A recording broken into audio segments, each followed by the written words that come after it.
Bismillahirrahmanirrahim. Assalamualaikum warahmatullahi wabarakatuh. Anak-anakku semuanya, alhamdulillah hari ini bertemu kembali dengan Bu Fitroh untuk mata pelajaran tematik. Kita masih berada di tema 1, pertumbuhan dan perkembangan makhluk hidup. Kelas 3, Sekolah Dasar Islam Terpadu Zaid bin Sabit. Sebelum kita memulai aktivitas hari ini, kita terlebih dahulu berdoa. Bismillahirrahmanirrahim.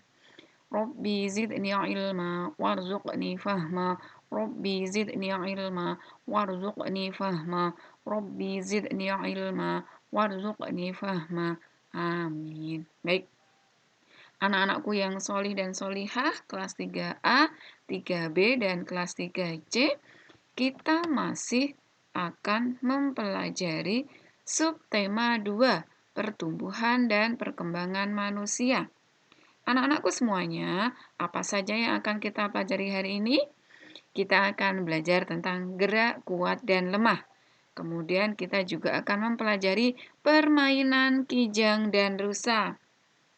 Baik anak-anakku semuanya, mari kita pelajari satu persatu. Gerak, kuat, dan lemah. Salah satu ciri makhluk hidup adalah tumbuh dan berkembang. Kedua proses tersebut terjadi secara bersamaan. Pertumbuhan dan perkembangan inilah yang dinamakan proses biologi, di mana pertumbuhan ditandai dengan adanya pertambahan ukuran, sedangkan perkembangan berarti tahapan proses menuju kedewasaan. Salah satu contoh pertumbuhan manusia adalah manusia bertambah kuat dalam melakukan sesuatu. Akan tetapi, masing-masing orang kekuatannya berbeda-beda, sehingga kita harus menghargai perbedaan tersebut. Baik anak-anakku semuanya, berikut adalah contoh gerak kuat dan lemah. Contoh gerakan kuat seperti mendorong meja. Nah, ini anak-anakku semuanya, gambar anak yang sedang mendorong meja. Ini membutuhkan kekuatan yang kuat atau gerakan kuat.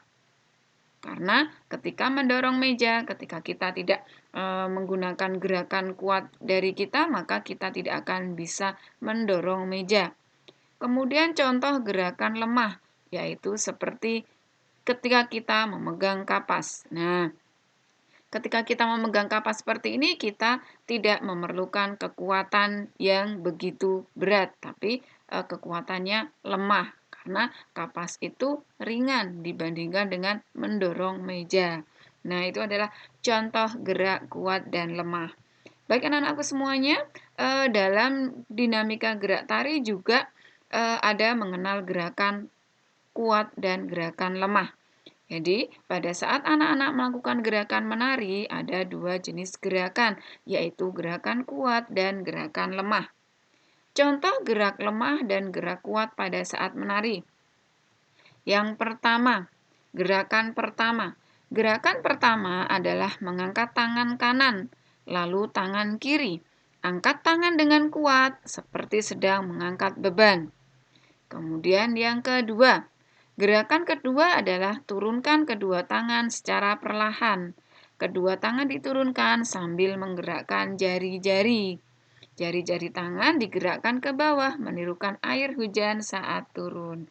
Gerakan ketiga adalah rentangkan kedua tangan ke samping, lalu bengkokkan sehingga membentuk huruf U.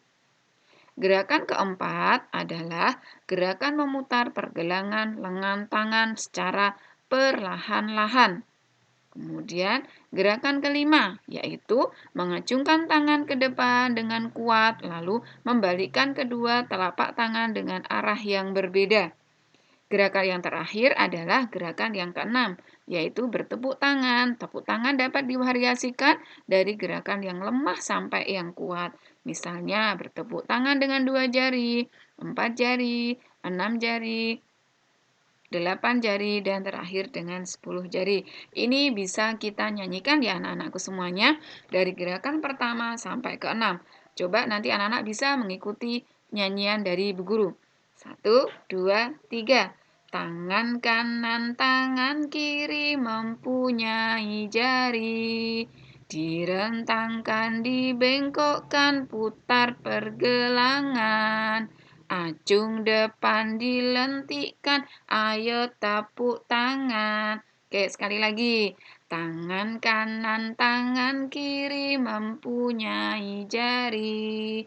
Direntangkan, dibengkokkan, putar pergelangan. Acung depan dilentikkan, ayo tepuk tangan. Oke, mudah bukan anak-anakku semuanya? Sekarang kita masuk ke permainan kijang dan rusa. Ini adalah gambar permainan kijang dan rusa. Bagaimana anak-anak melakukannya? Cara melakukan permainan kijang dan rusa. Yang pertama, anak-anak berdiri dalam dua baris saling berhadapan. Yang kedua, buatlah garis di depan dua baris tersebut.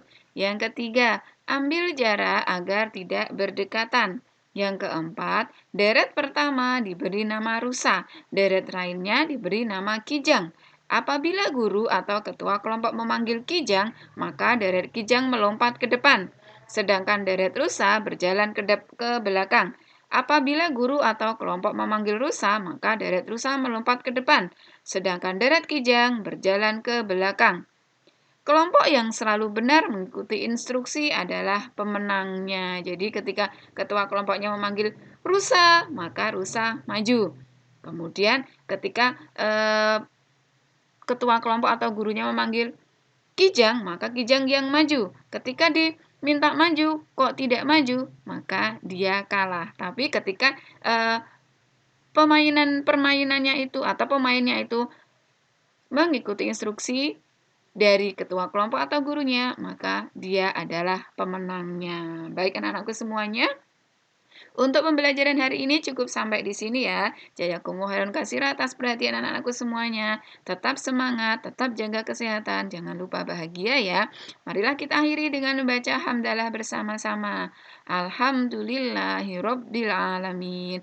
Assalamualaikum warahmatullahi wabarakatuh.